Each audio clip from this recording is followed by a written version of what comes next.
विश्व के सभी मानवों को वैद्य गुरुदेव मिश्र का नमस्ते। Life style and world peace YouTube channel में आप आते हैं, इसके लिए ढेर सारी शुभकामनाएं, बहुत सारी साधुवाद। Life style and world peace YouTube channel में आते ही आप लाइक करें, सब्सक्राइब करें, बेल आइकन बटन को दबाते हैं, कमेंट में अपना विचार लिखें, मोबाइल नंबर छोड़ें, अपने कंट्री का नाम लिखें। अगर आप पुण्य के भागी बनना चाहते हैं तो आप सब्सक्राइब के साथ साथ शेयर जरूर करें। हमारा संपर्क नंबर है 94 71 26 98 82। गलत खान पान, गलत रहन सहन तथा गलत चिंतन मनन से शरीर की सुरक्षा व्यवस्था की नींव हिलने लगती है।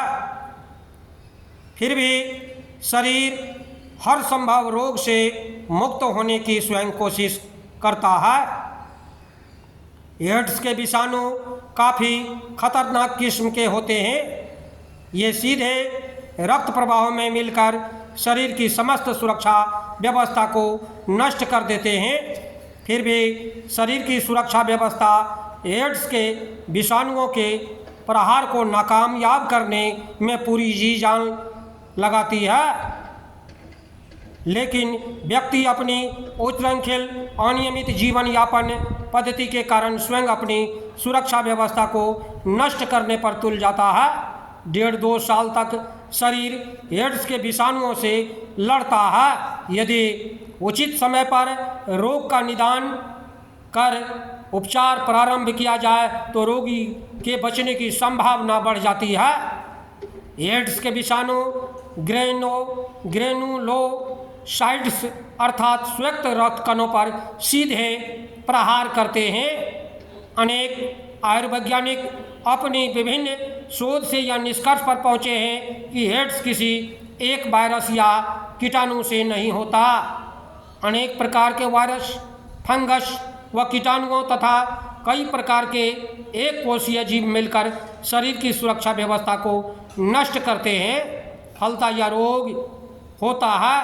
बच्चों में एक बीमारी कंबाइंड इम्यूनोडिफिशियंसी होती है।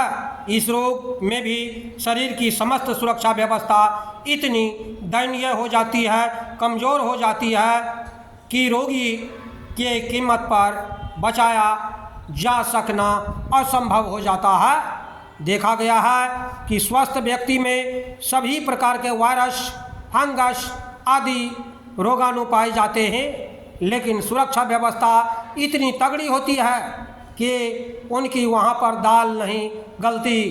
पाया गया कि 100 एड्स संक्रमित व्यक्तियों में मात्र 10 व्यक्ति ही स्वस्थ एड्स पूर्ण रूप से एड्स से बच सकते हैं।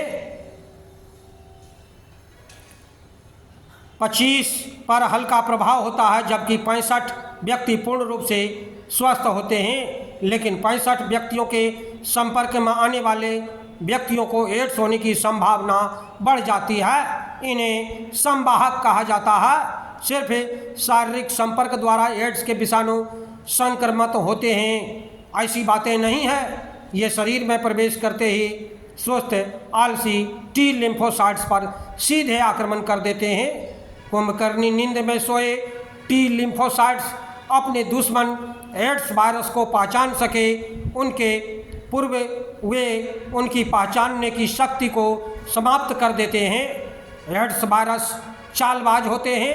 यह टी लिम्फोसाइट्स को तोड़ फोड़ कर उन्हें एड्स वायरस में रूपांतरित कर देते हैं। शरीर की सशक्त सुरक्षा व्यवस्था जर्जर हो जाती है। रोग प्रतिरोधक क्षमता पूर्ण रूपेण समाप्त होने लगती है। रक्त संचार द्वारा एड्स विषाणु मस्तिष्क, रीढ़, लसिका ग्रंथियों तथा तंत्रिकाओं पर भी धावा बोल देते हैं। फलतः व्यक्ति अनेक प्रकार के मानसिक रोगों से ग्रसित हो जाते हैं। 30% एड्स संक्रमित रोगी घातक मानसिक रोगों से ग्रस्त होते हैं। स्मरण शक्ति कम हो जाता है, निर्णय लेने की क्षमता में कमी, मति विभ्रम आदि स्थितियां एड्स के रोगियों में मिलती है। एड्स की अंतिम परिणति त्वचा के एक विशेष प्रकार के कैंसर केमोसिस सार्कोमा के रूप में होती है। किसी एड्स पीड़ित रोगी को लिम्फोमा कैंसर भी होता है।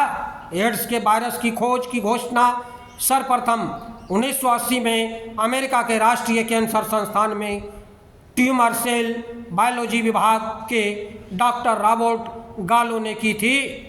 इसे human T cell lymphotropic virus type 1 HTLV-1 नाम दिया गया। उन्होंने इस वायरस की खोज ल्यूकेमिया फैलाने वाले वायरस के रूप में की थी। 1982 में एड्स के रोगियों में अप्रत्याशित वृद्धि के कारण डॉक्टर रॉबर्ट ने इसी वायरस को माना। ठीक उसी समय फ्रांस के पास्चर इंस्टीट्यूट के डॉक्टर लू मार्गरेटर आदि वैज्ञानिक ने लिम्फोडेनोपैथी एसोसिएट वायरस LAV नामक विषाणु की खोज की। माना गया कि यही वायरस एड्स उत्पन्न करते हैं। इन खोजों पर काफ़ी विवाद चला। बाद में कैंसर संस्थान अमेरिका ने HTLV-3 वायरस की खोज की जो एड्स का कारण था। फिर भी वैज्ञानिक क्षेत्र में माना जा रहा है कि एड्स विषाणु की प्रथम खोज फ्रांस ने की। प्रतिस्पर्धा के कारण आज एड्स पर सबसे ज़्यादा खोज फ्रांस तथा अमेरिका में हो रही है। एड्स के वायरस फ्लू के वायरस की तरह मौसमानुसार परिवर्तित होते रहते हैं। यह वैज्ञानिकों के लिए चुनौतीपूर्ण समस्या है।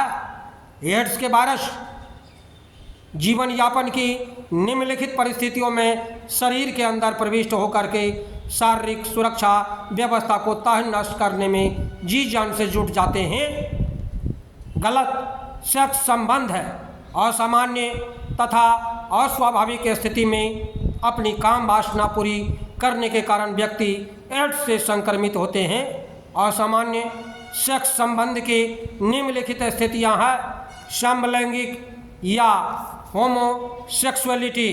असामान्य मनोवैज्ञानिक के अनुसार समलैंगिकता की 3 स्थितियां होती है: जब व्यक्ति अपनी व्यक्ति के साथ संबंध स्थापित कर सिर्फ पुरुष काम करता है उसे सक्रिय समलैंगिक पुरुष सदा स्त्री का कार्य करे उसे निष्क्रिय समलैंगिक तथा कभी स्त्री तथा कभी पुरुष की भूमिका निभाने वाले सम्मिश्र समलैंगिक कहलाते हैं। एड्स के विषाणु इन तीनों ही स्थितियों में से संक्रमित होते हैं।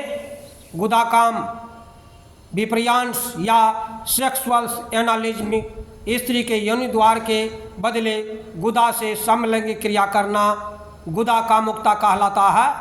कुछ लोग संतानोत्पत्ति के भय से कुछ असामान्य व्यवहार के कारण ऐसा करते हैं। इस स्थिति में एड्स के विषाणु तीव्रता से संक्रमित होते हैं।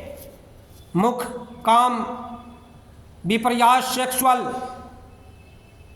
ओरेलिज्म में कुछ लोग योनि द्वार के काम मुंह से लेते हैं। योनि जनेंद्रिय को मुख में या मुख के पास रखकर काम तृप्ति के यह असामान्य स्थिति एड्स के संक्रमण के प्रमुख भूमिका निभाती है। वेश्यागमन ये पुरुष या स्त्री जो अनेक से सेक्स संबंध बनाते हैं उन्हें एड्स होने की प्रबल संभावना बढ़ जाती है। कालगर्ल स्त्री पुरुष वेश्याएं इस श्रेणी में आते हैं, अतः इनसे हर संभव बचने का प्रयास करना चाहिए। शिशु कामुकता इन्फ्लेटिव सेक्सुअलिटी शिशु कामुकता भी एड्स संक्रमण का माध्यम है। अस्वाभाविक व्यक्ति विकास मानसिक विकृति चारित्रिक दोष बौद्धिक अप विकास दमन विरोधी कुंठा भय कुरूपता आदि अनेक कारण जिसके फलस्वरूप उपयुक्त असामान्य लैंगिक क्रियाओं में लोग संलग्न होते हैं। एड्स की महामारी स्थिति को देखते हुए उपर्युक्त काम विपर्याय से मुक्त होने का प्रयास करें। गुदा अथवा मैथुन की स्थिति में यह होता है मलाशय तथा मुंह के अंदर घाव, छाले, फट होने के कारण बेरी विषाणु सीधे रक्त में चले जाते हैं। बहुत से व्यक्तियों के संबंध रखने वाले समलिंगी, उभयलिंगी या विपरीत लिंगी पुरुष, महिलाओं या वेश्याओं में एड्स इसी विषाणु संक्रमित होते हैं। 73% एड्स का कारण गलत सेक्स का संबंध माना गया है। ऑपरेशन कराने के टाइम में अगर एड्स के रोगी का सीजर का अगर सही ढंग से उसका संशोधन, उसका उपचार, उसका जो है नहीं किया गया, उसका स्टरलाइजेशन नहीं किया गया, दूसरे रोगी को उससे चाकू चला दिया गया, का सीजर चला गया, उससे भी उसका एड्स की संभावना बढ़ जाती है। एक निडिल का सही ढंग से प्रयोग नहीं करने के कारण भी दूसरे को एड्स हो सकता है। कभी कभी तो चिकित्सक भी एड्स के शिकार हो जाते हैं। इसीलिए अत्यधिक संभोग, निरंतर संभोग रहने से एड्स के विषाणु संक्रमित होते हैं। इंजेक्शन प्रदूषण, एड्स के वायरस इंजेक्शन द्वारा फैलते हैं। इंजेक्शन देने के बाद सुई को सर्वथा कीटाणु रहित करें या उसे फेंक दें।